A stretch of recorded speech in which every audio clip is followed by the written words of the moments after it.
All right, guys. Well, the dust has settled a little bit over the past 2 days. That's been just wall to wall news. But that doesn't mean there's nothing coming down the pipe. We still have a few things to talk about today, one of which being a newly announced John Wick spinoff that I had no idea was coming about an interesting character that's already been introduced to us. We also have some Fantastic Four news for the film, which is possibly not so fantastic. And a little bit of news about a Dune TV show I had absolutely no idea was being made. So let's do this.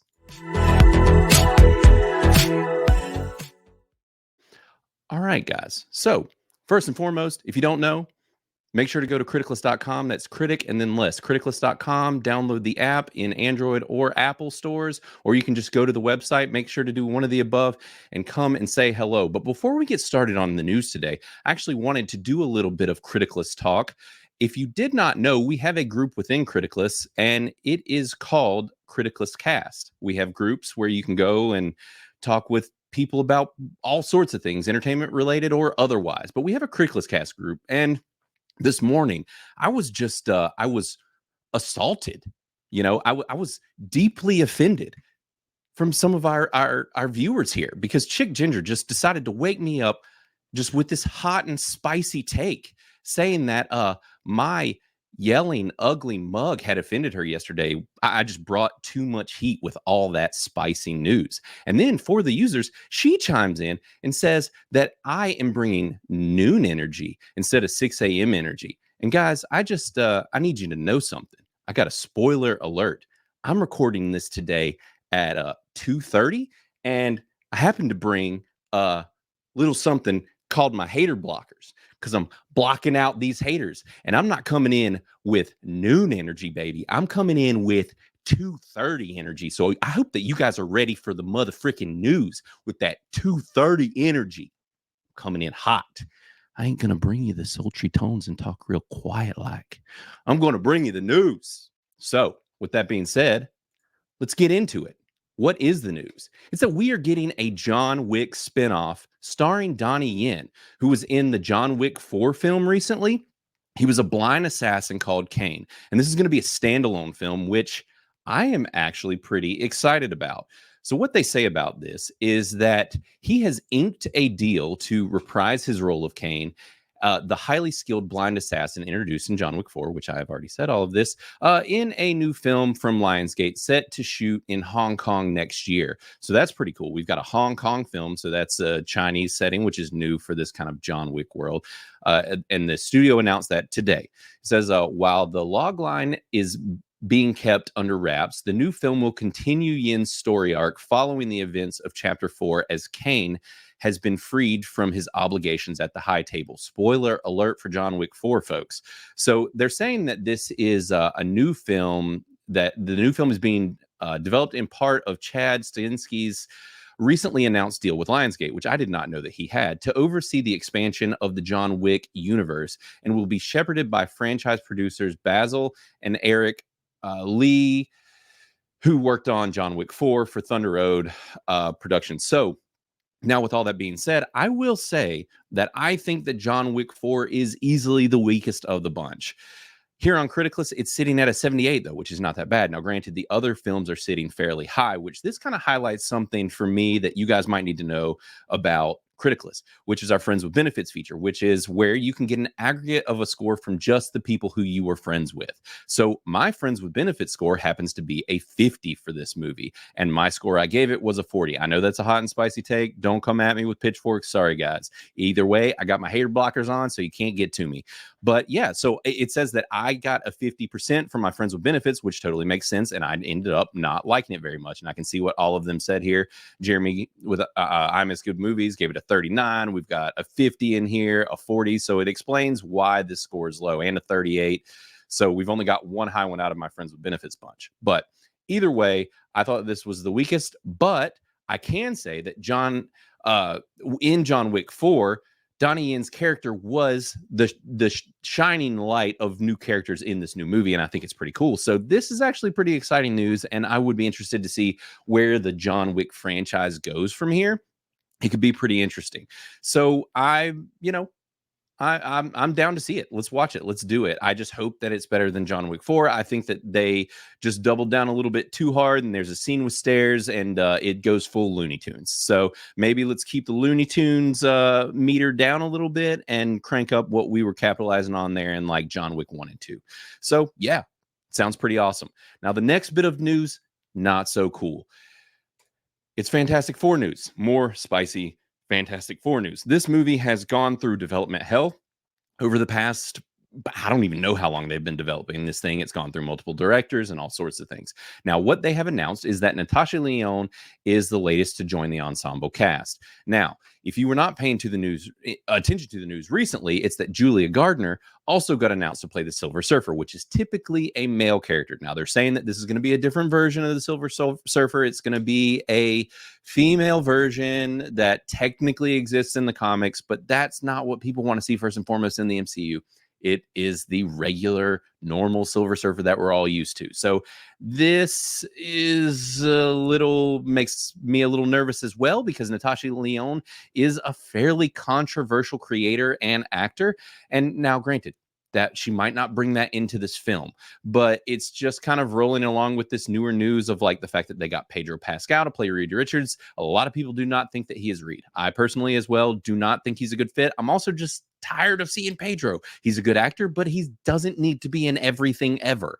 I mean, they just need to chill out a little bit. And I just don't think he's a perfect fit for this character. Maybe he'll blow us away. And if he does, great. But I mean, Marvel has a lot to prove at this point, and casting Natasha is interesting. We don't know who she's going to play. I mean, we have multiple other cast members, and actually most of the others outside of Pedro and Julia, most people are fairly excited about and think are very good fits. So maybe what they do is great here. We'll see. But outside of the fact that she's going to be in this movie, that's all that they've said. Marvel Studios had no comment. Plot details are being kept under wraps. This is basically just some very surface level news. If you don't know who Natasha is, she kind of made her debut in a show called Russian Doll several years ago, which was fairly good, but still tiptoed around modern politics and things of that nature. I was more lukewarm on it than a lot of people were. So, you can take that with a grain of salt if you want. But she also recently did Poker Face, which I personally thought was hot trash. This is a Rian Johnson show. Rian Johnson released Brick years ago. I thought he was going to be like the next big thing. He ended up following that up with another excellent film, and then it just went downhill. I don't even want to mention him being involved in Star Wars. We don't talk about that anymore. But yeah, so I mean, her track record as far as being a much more divisive political commentator, creator, this is a little worrisome, but maybe she won't bring it into the movie, because Pedro's kind of the same way. Sometimes he brings it with him, sometimes he doesn't. So the jury's still out. I don't know. Maybe this is good news. Maybe it's bad news. I'll wait and see. I'm just not super duper excited for this movie yet, because I'm just kind of worried about a lot of the decisions that Marvel is making thus far. So we'll see. Now, the next bit of news is that we are getting a Dune prequel show. Did anybody know about this? I sure did not. Now, granted, I am not the biggest Dune fan.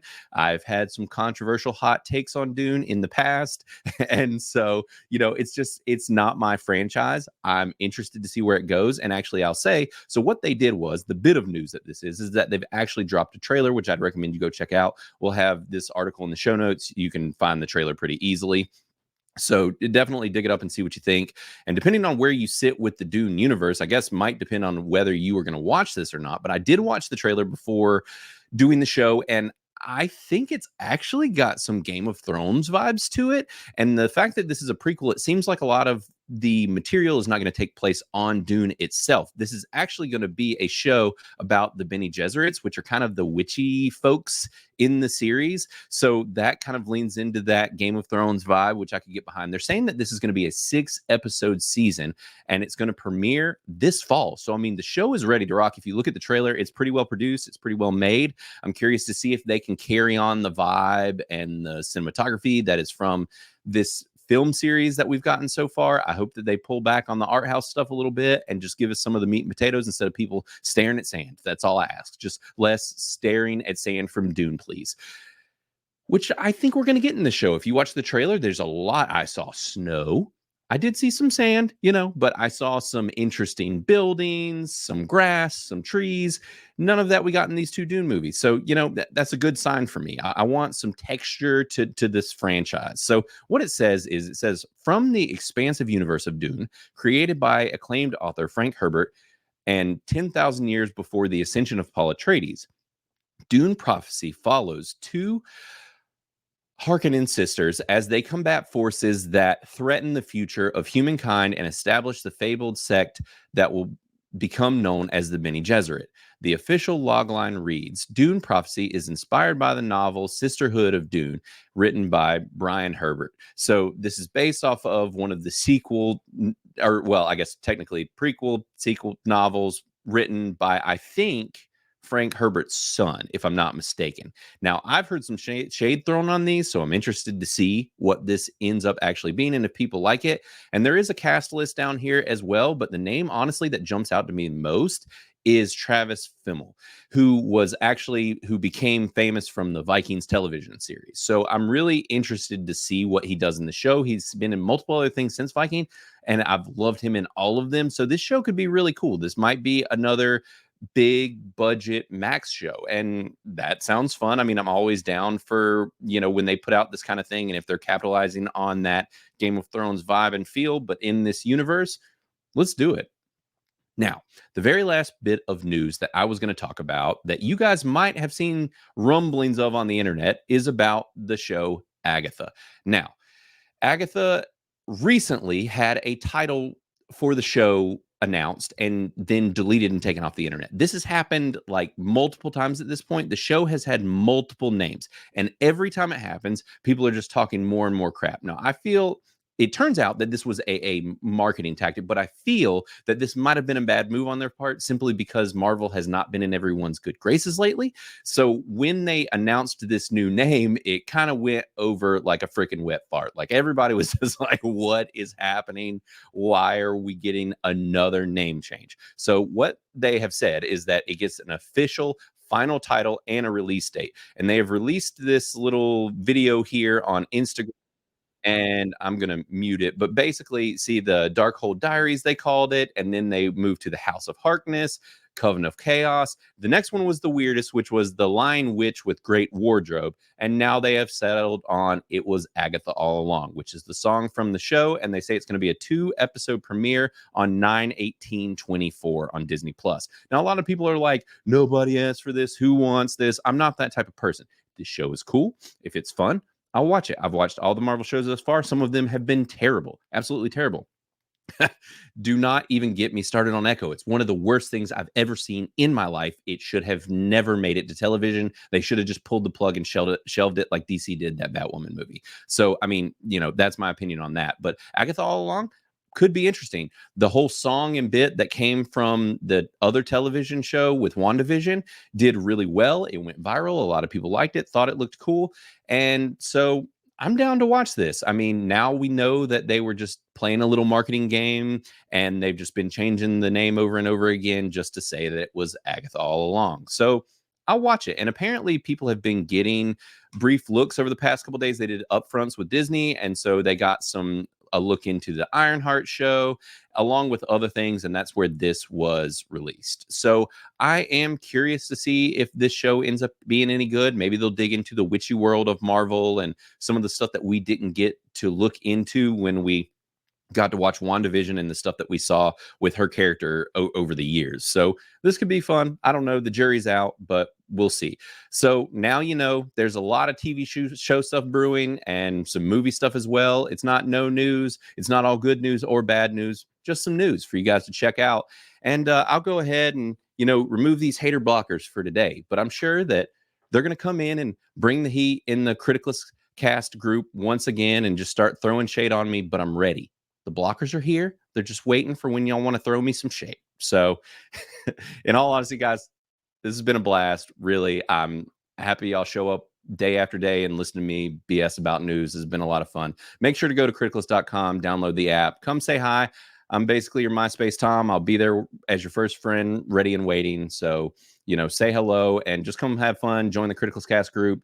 And until tomorrow, when I bring you hopefully some more spicy news, we'll do it again.